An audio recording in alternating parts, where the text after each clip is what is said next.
here's where we're at today. We're going through this big box that I thought was lost, but it was found, of chips and crisps that I sent myself from the UK.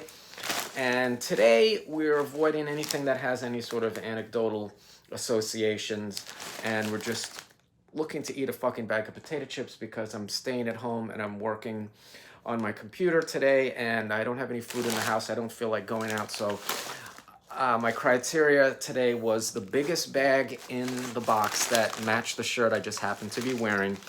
And this is a bag of chips from the Walker's Company, which we talked about the history of this on a bygone era. If you want to watch any of the older episodes there, and you're not watching, and you're watching on Instagram or whatever, they're all on YouTube under SUCKCHIPS, and there's plenty of background information about this particular brand. They're sort of, they've been absorbed by Frito-Lay, and there's like a lot of overlap between the Walker's brand and the Lay's brand, but from what I can tell, this sort of sensations style of chips is their sort of higher end, journey into the extraordinary. Let's do something a little extra here. Let's do something a little sophisticated. You can tell by the elegance of this bag. And it's roasted chicken and thyme flavor, which sounds lovely as a meal substitute flavor. Classy ass bag. And today I am just looking for something delicious and satisfying. Nothing too gimmicky here. We've had plenty of brands of chips. Fuck, I'm fucking this up. Thank God I'm not going to make any fucking toys out of this bag. It's not that great.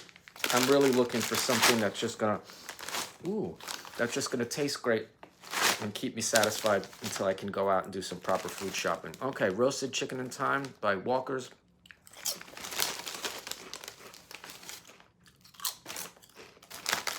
Well, that's a horse of a different color.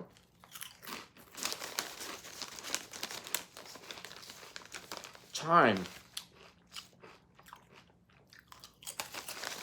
Not a seasoning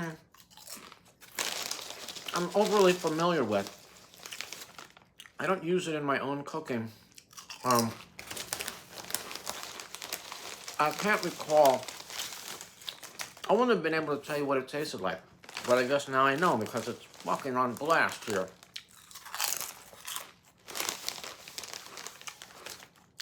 As usual, the chicken part is a little more elusive.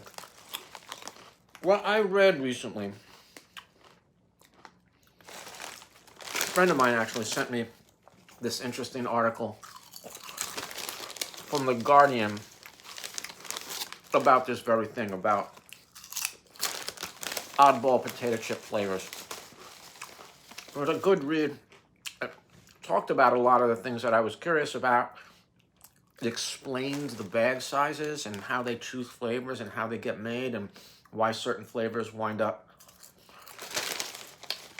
in certain places and why they don't. It talks about why the Chinese chips so particularly wild by comparison.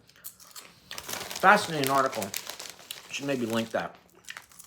Look,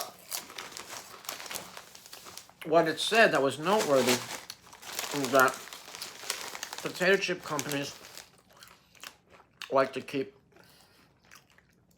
their chips vegetarian. They don't like to use actual animal-derived products. And when they do use cheese, they make a point to point that out, that it has real cheese in it. But that's news to me. Answers the question, why don't we just use chicken stock? Because they don't want to use animal products, so they have to fake it.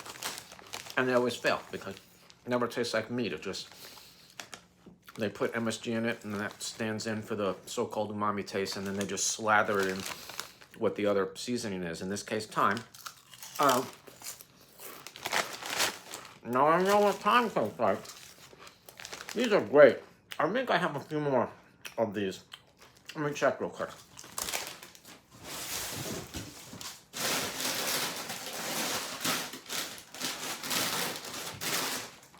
No, this is the only one. These are all right, man. they did exactly what I wanted them to do. I'm gonna go ahead and post that article somewhere because I think it's worth reading. I'm really on the right track here with this potato chip shit. It's gonna take over the world. And sooner or later, I'm gonna make $1 million off of it. Watch.